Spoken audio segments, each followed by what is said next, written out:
welcome to the channel. Today I want to talk about why owning a yoga practice and practicing meditation and mindfulness has incredibly evolved the ways in which I am a patient. So if you don't know by now, my name is Stephanie Mo Davis. I've lived with autoimmune disease since I was 20 years old, and I've since had 2 organ transplants. I've been on hemodialysis, I've been on peritoneal dialysis, and I've suffered a great deal through my physical challenges. But I'm here to tell you the ways in which my yoga practice, my mindfulness practice, and my meditation practice has deeply up-leveled my understanding of the potential of healing, not just physical healing, but mental, emotional, and spiritual healing. This is so desperately needed and incredibly left out of the current medical model. And I'm just here to be a living, breathing demonstration of what intense physical suffering can bring about within a human's experience, within this lifetime, within our soul. This element of knowing the self, understanding what makes you tick, understanding where you've come from, healing deep systemic wounding, healing mommy issues, healing daddy issues, healing the ways in which we felt we had to conform ourselves to fit into a construct, to feel whatever it is we were desiring to feel, right? Whatever you were taught. You were taught that you had to be, a doctor to be successful or a lawyer to be successful. If you were taught to value something completely different, you were taught these things. And usually what happens is we either rebel against what we're taught or we do everything we can to seek validation and approval to those people who taught us these ideologies. So being someone who has practiced mindfulness, meditation, and yoga, even prior to my illness, this has completely opened my world to the potential of human healing. And I know it's something that exists, but it exists very far apart from one another, starting to maybe interplay simultaneously a little bit, but really one operates in the West and one operates in the East. We look at health and the body and healing completely differently. And I've had the honor and the pleasure to be exposed to Eastern practices of health and healing, which really is healing. Doesn't mean that everybody's going to return to a state of complete physical health, but healing can come from a mindset. We're all going to pass away at one point. Having a healthy understanding of your life, what's important, who you are, and how you lived in your life, to really know the self, is the most crucial element in dying in a graceful manner. This is something that I believe the Western form of our medical model is really leaving out, is room for experience, room to have patients be more open and honest about what's really going on in their life.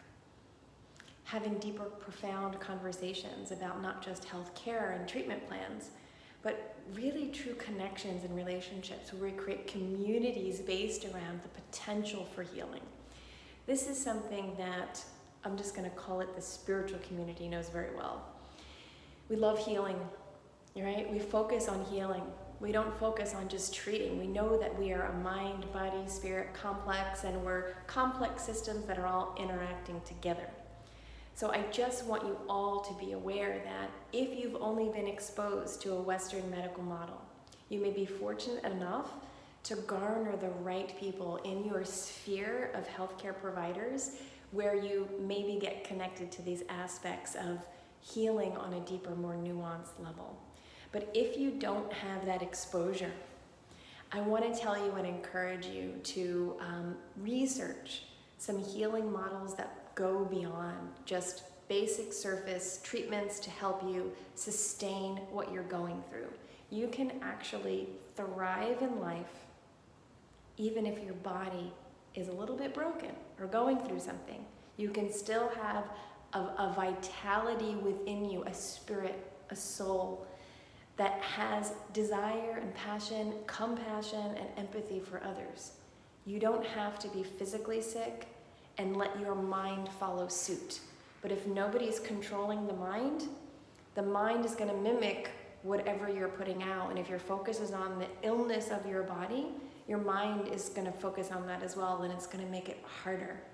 So I just want to introduce this concept to you guys. It's nothing new, but it's something that really profoundly helped me, was to understand that when I was sick, when I was a patient, number one, I was no less than anybody else. I was having an experience.